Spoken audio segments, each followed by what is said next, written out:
দিলাম এই শামীম রাজার গুনাহ যদি তোমরা বড় লক্ষ্মীপুরের মানুষ দেখতা আমারে মাহফিলের মধ্যে বক্তা বানায়া দাওয়াত করতা না, ও মধ্যে চইলা যাইব।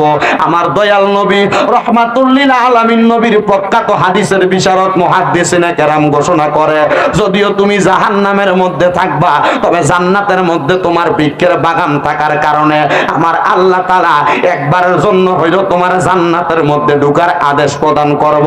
ইয়া রাসূলুল্লাহ, আমি যদি জান্নাতের বাগানের মধ্যে প্রবেশ কইরা আমি যদি আমার গাছের তলার মধ্যে বইসা থাকি, আমার বাগানের মধ্যে বইসা থাকি, আমার আল্লাহ তাআলাকে আমার জান্নাত থেকে বাইর কইরা দিব।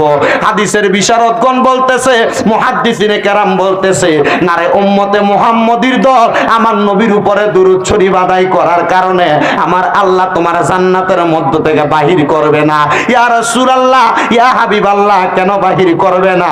আমার নবী রহমাতুল লিল আলামিন নবীর হাদিসের বিশারদ বলতেছে, এই কারণে বাহির করবে না কারণ তুমি তো আমার নবীরে মুহাব্বত কইরা ভালোবাসা দুরূদ পড়ছো। যারা নবীরে মুহাব্বত কইরা ভালোবাসা দুরূদ শরীফ আদায় করে আমার আল্লাহ তাআলা তাদেরকে জান্নাতের মধ্য থেকে বাহির করবে তো দূরের কথা, আমার আল্লাহ তাআলা নবীর দুরূদকে মুহাব্বত করনেওয়ালা ব্যক্তিরে জান্নাতের মধ্যে আহলা ওয়া সাহালান মারহাবান দুইফুল্লাহ আল্লাহর মেহমান বইলা স্বাগতম জানায়। জোরে কোন সুবহানাল্লাহ। তাহলে জবান বন্ধ রাখবেন না, মুহাব্বতের আওয়াজে উচ্চ কণ্ঠে দুরূদ শরীফ আদায় করেন। আল্লাহুম্মা সাল্লি আলা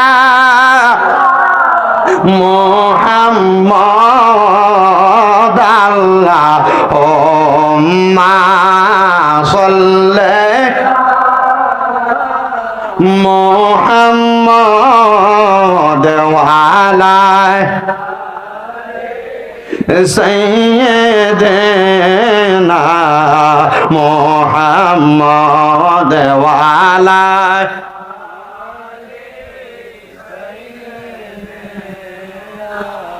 মুহাম্মদ নবীর সনে প্রেমের ডোরি মন রে বান্ধ না, কন্যা নবীর সনে প্রেমের ডোরি মন রে বান্ধ না, শয়নে স্বপনে দেখবা মদিনায়। আল্লাহুম্মা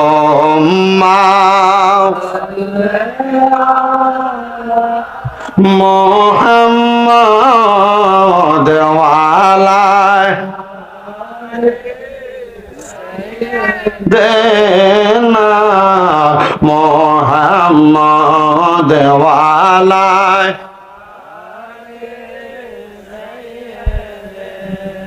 না মুহাম্মদ। কার বাবা রে কার বাগর কার বাকি বলেন না, কার বাবা রে কার কার বাকি হেলায় হেলায় কাটাইলাম জিন্দেগি। আল্লাহুম্মা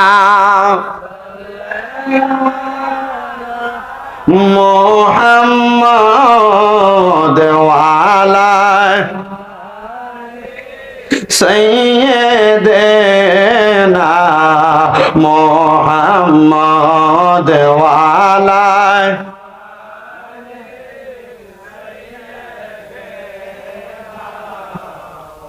অন্ধকার কবর দেশ আমার ঠিকানা, বলেন অন্ধকার কবর দেশ আমার ঠিকানা,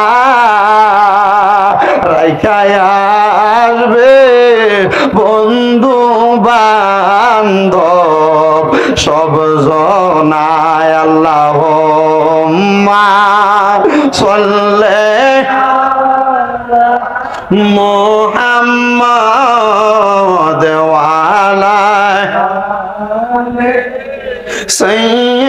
সাইয়্যিদিনা মুহাম্মদ লা ইলাহা আল্লাহ লা ইলাহা আল্লাহ লা ইলাহা ও লা ইলাহা ইল্লাল্লাহ লা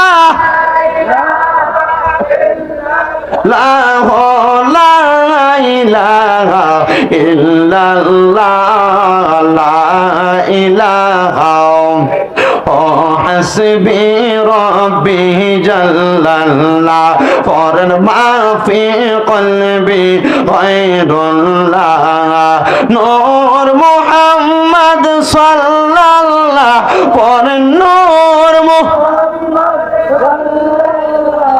ও লা ইলাহা ইল্লাল্লাহ লা ইলাহা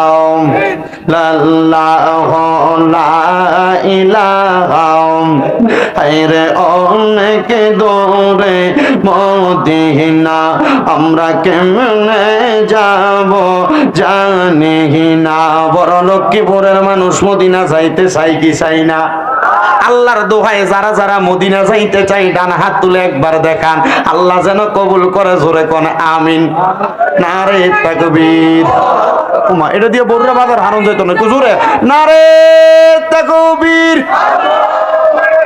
আল্লাহর দোহাই বিশ্বাস করেন, আপনাদের এখানে এতগুলা মানুষ আছেন, বাইরে একটা ফটো বোঝা যায় না। আর এটা দিয়ে মদিনা যাবেন, ঢাকা এয়ারপোর্ট জানা ঢাকা সাক্কা ফামসার মদিনা যাইতে হলে জজবলা একটা ইমানি আওয়াজ দেন। আপনাদের এখানে আছেন অনেকে জিয়ে জামাইরে দাবাত দিছে, বেআইরে দাবাত দিছে, বেআইনে দাবাত দিয়া আজকে দেশি মুরগা খাইছে, খাওয়াইয়া সব দিকে ঘরে এখন গুমলো রাখছে গরমের ভিতরে। কিন্তু এটি বুঝে না জান্নাতের বাগান মাহফিলে যে লাভ হইব, শুধু তকবীরটা দিয়ে এটি শুধু বুঝান যে আমরা এখানে মানুষের অভাব নাই। নারে তাকবীর, নারে রিসালাত, নারে গাউসিয়া,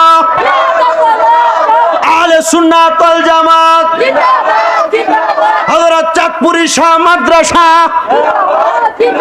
জোরে বলেন মারহাবা। মদিনা যাইতে চাই কি চাই না? তো জোরে বলেন দয়াল আল্লাহ দয়া করেন, রন নসিবি করেন মদিনা। লা ইলাহা লা ইলাহা ও নামাজ রোজা চাই রহনা, সবাই মা বাবার খেদমতে চাই রহনা।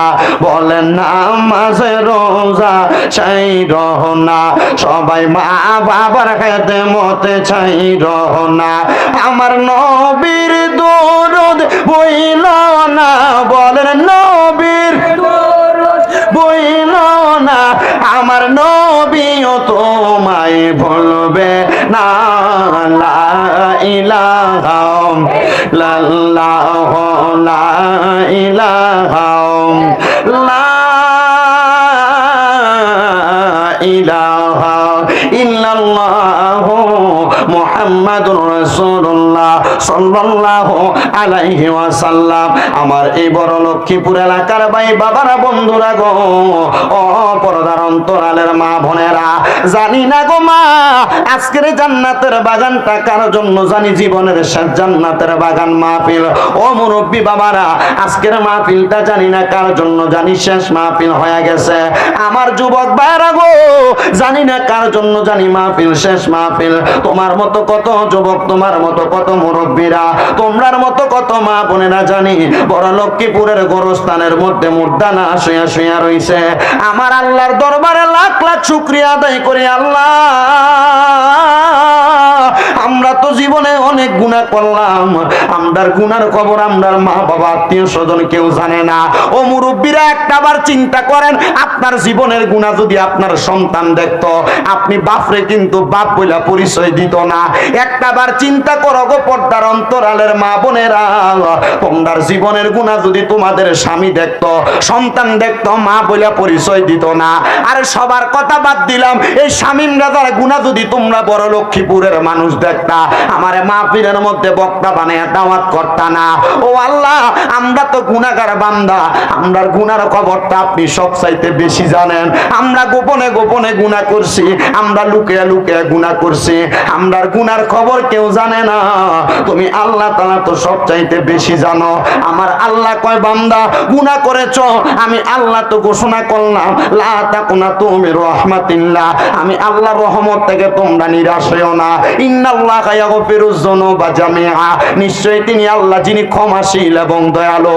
ইন্নাহু হুয়াল গফুরুর রহিম, তিনি এমন আল্লাহ, নিশ্চয়ই তিনি এমন আল্লাহ যিনি ক্ষমাশীল এবং দয়ালু। ও মুসলমান, ও নবীর উম্মতের দল, আমরা যে এত গুনাহ করলাম, আমরা তো এখনো পর্যন্ত আমরার গুনাহগুলোর জন্য আল্লাহ তাআলার কাছে ক্ষমা প্রার্থনা করলাম না।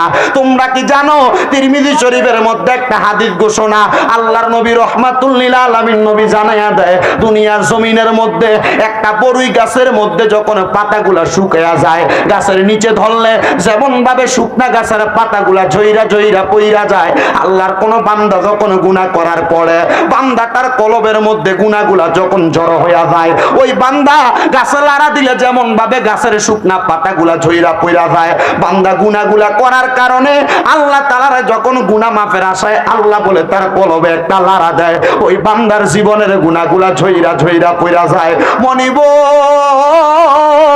ও আমার আল্লাহ, আমরা তো জীবনে অনেক গুনাহ করলাম, আমরার গুনার খবর কেউ জানে না, আমরার গুনার খবর তুমি আল্লাহ জানো গো আল্লাহ। তোমার দরবারে ফরিয়াদ, আমরা এই মুহূর্তে তোমার কাছে গুনার জন্য ক্ষমা প্রার্থনা করি। আল্লাহ, আমরার কলবের ময়লাগুলা কাপড় যেমন সাবান দিয়া ধোয়, কাপড় ধুইলে ময়লা চলে যায়, কিন্তু আল্লাহ আমরার কলব দ্বারা ধোয়া মোছা করার মতো কোনো মাধ্যম নাই। আমার আল্লাহ ঘোষণা করে, এ বান্দা আমার নবীর কাছে শিখা নাও। আমার নবী তো ঘোষণা করে দেয়, যিকরুল আম্বিয়া মিনাল ইবাদাতি ওয়া যিকরুস সালিহিনা কাফারা, নবীদের জিকিরের মাধ্যমে তোমার ইবাদত হয়, আর ওলিদের জিকিরের মাধ্যমে তোমার গুনাহের কাফারা আদায় করা।